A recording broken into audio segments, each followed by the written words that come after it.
సనాతన ధర్మంలో వారంలోని ప్రతి రోజుకు ఒక ప్రత్యేక ఆధ్యాత్మిక శక్తి, గ్రహాధిపత్యం మరియు తత్వ సంబంధం ఉంది. అందులో మంగళవారం ఎంతో శక్తివంతమైన రోజుగా భావించబడుతుంది. ఈ రోజు అంగారక గ్రహం అంటే కుజుడు లేదా మంగళుడు ఆధీనంలో ఉంటుంది. మంగళ అనే పదానికి శుభం, మేలు, విజయం అనే అర్థాలు ఉన్నాయి.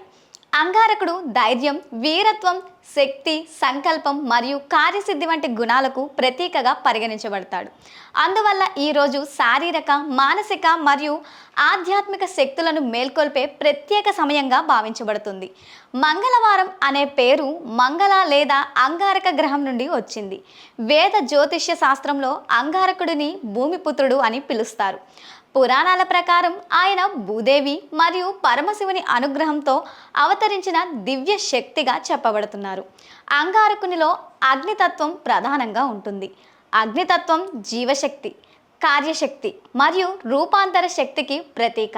ఈ కారణంగా మంగళవారం మనలోని జడత్వం, అలసత్వం, నిరుత్సాహాన్ని తొలగించి చర్యల వైపు నడిపించే రోజుగా పరిగణించబడుతుంది. ఈ రోజున మంగళ గాయత్రి మంత్రం పఠించడం అత్యంత విశిష్టమైన సాధనగా చెప్పబడుతుంది.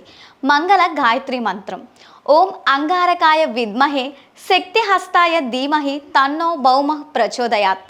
ఈ మంత్రానికి భావార్థం ఏమిటంటే, శక్తిని ధరించిన అంగారక దేవుణ్ణి ధ్యానిస్తున్నాము, ఆ భౌమదేవుడు మాకు సరి అయిన దిశలో ప్రేరణను ప్రసాదించుగాక అని.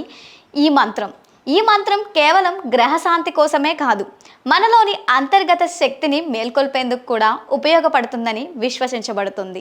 మంగళవారం మంగళ గాయత్రి పఠనం చేయడం వల్ల సంకల్ప శక్తి పెరుగుతుందని సాంప్రదాయం చెబుతుంది. నేటి జీవితంలో చాలా మందికి లక్ష్యాలు ఉన్నప్పటికీ వాటిని సాధించే దృఢ సంకల్పం కొరవడుతుంది. ఈ మంత్రం జపించడం వల్ల మనసు స్థిరపరిచి లక్ష్యంపై ఏకాగ్రతను పెంచుతుందని భావిస్తారు. ఇది విద్యార్థులు, ఉద్యోగులు, వ్యాపారులు మరియు తమ జీవితంలో కొత్త ప్రారంభాలను కోరుకునే వారికి ఉపయోగకరమైన సాధనగా పరిగణించబడుతుంది. అంగారకుడు ధైర్యానికి ప్రతీకగా ఉండటం వల్ల మంగళ గాయత్రి పఠనం భయాన్ని తగ్గించి ఆత్మవిశ్వాసాన్ని పెంచుతుందని నమ్ముతారు. మన జీవితంలో అపజయ భయం, భవిష్యత్తుపై ఆందోళన మరియు నిర్ణయాలు తీసుకోవడంలో సంశయాలు మనల్ని వెనక్కి లాగుతాయి.